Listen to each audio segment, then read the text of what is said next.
असो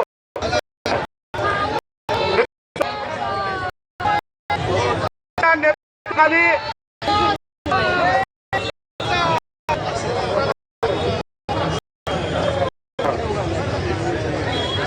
राहिलेले आहेत आणि त्या 15 मिनिटांना हे संपवायचं आहे, परंतु ही लढाई सुरू झालेली आहे. ही लढाई आता येशपर्यंत थांबणार नाही. या ठिकाणी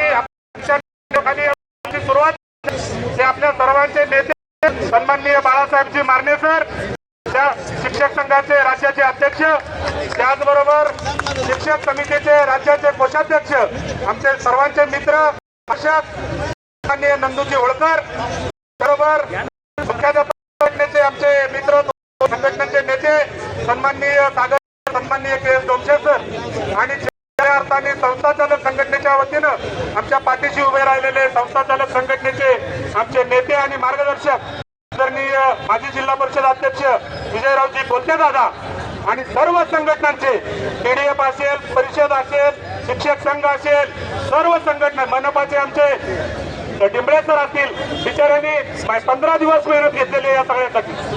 ही परवानगी मिळवण्यासाठी रात्रंदिवस पोलीस चौकीमध्ये जाऊन बसलेला माणूस आहे. यांना आपण किंमत दिली पाहिजे. त्या वतीनं तुमचं सर्वप्रथम मनापासून अभिनंदन करतो आणि एकदा तुमच्यासाठी जोरदार टाळ्या वाजवायची गोष्ट करतो. जरा तुमच्यासाठी जोरदार टाळ्या.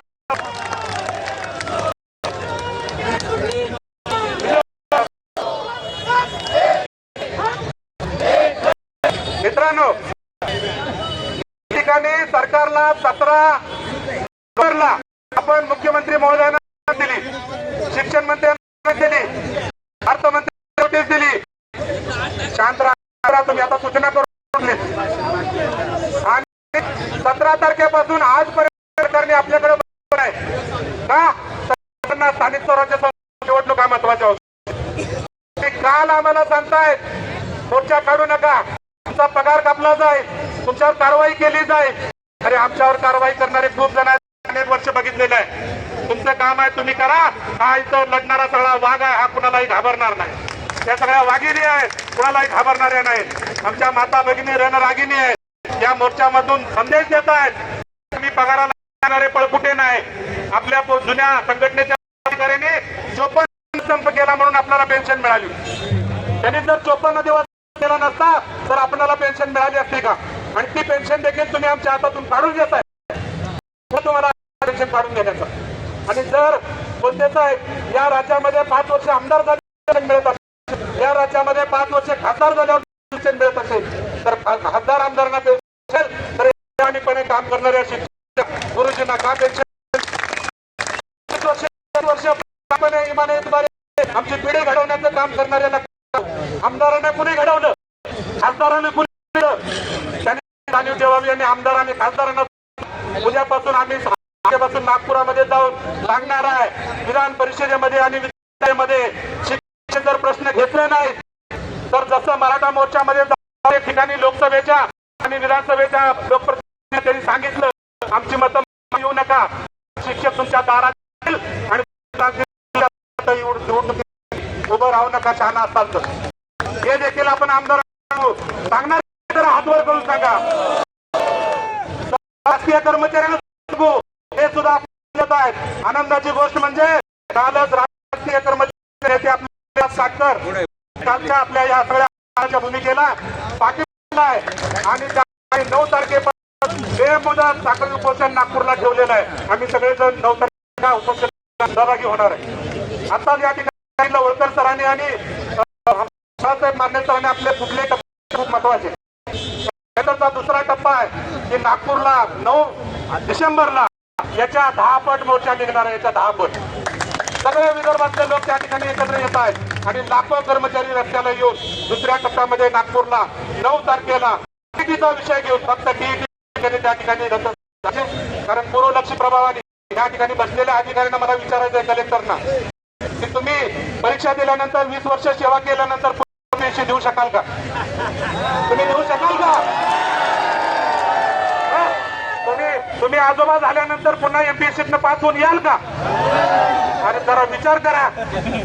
आणि न्यायाधीशांना सुद्धा माझा सवाल आहे, न्यायाधीश महोदय आपण हा विचार करावा. माझी आपला सोडून विनंती आहे, आपण या सगळ्या देशातल्या साठी कालच आमच्या त्या ठिकाणी राहणारे आमचे खासदार निलेशजी लंके असतील किंवा नाशिकचे बगरे सर असतील, त्यांनी त्या ठिकाणी माने सरांनी देखील, माने आपले खासदार धैर्यशील माने आपले हातकणंगलेचे, त्यांनी देखील केंद्रीय शिक्षण मंत्र्यांना त्या ठिकाणी जाणीव करून दिलेली आहे आणि सांगितलेलं आहे की हे पूर्वलक्षी प्रभावाने तुम्ही लागू करू शकत नाही. मित्रांनो, आणखी एक मेसेज म्हणतो, मेसेज तुम्हाला द्यायचा आहे. त्यामध्ये अशी चर्चा झालेली आहे, गुरुजी यांचा शिक्षक परीक्षेला घाबरतो की घाबरतो. सरांनी सांगितलं आम्ही परीक्षेला घाबरणारे नाही, पण परीक्षा आम्हाला सवाल करायचा आहे, परीक्षा कुणासाठी घेतात. महाराजा अगोदर त्यावेळी देऊन आलो, त्यावेळी आम्ही ज्या ज्या गोष्टी होत्या त्या पूर्ण करून आलो नाही का? निवड मंडळाची परीक्षा देऊन आम्ही आलो नाही का? मुलाखती देऊन आलो नाही का? आणि आमचं सिलेक्शन झालं नाही का? आम्ही परीक्षेला घाबरणारे नाही. तो असं पूर्वलक्षी 30 वर्ष झाल्यानंतर, 25 वर्ष झाल्यानंतर परीक्षा तुम्ही लागू करणं हे योग्य आहे का? पहिलं तुम्हाला विचारा, ज्यांनी निर्णय काढतात त्यांना पहिलं विचारा, ते अशा पुन्हा परीक्षेला देऊन जाऊ शकतात का? आम्ही परीक्षेला घाबरणारे, आम्ही पिढी घडवणारे आहोत, कायम पुढे राहू, परंतु जिथं आहे पण उठाव करू. मला या निमित्ताने सांगायचं आहे, मी फार भाषण करण्याची जागा नाही, फक्त एक संच मान्यतेचा विषय मागून येतोय, संच मान्यतेवर बोला. खरं मित्रांनो की 15 मार्चच्या संच मान्यतेचा हे कमी होतं की काय?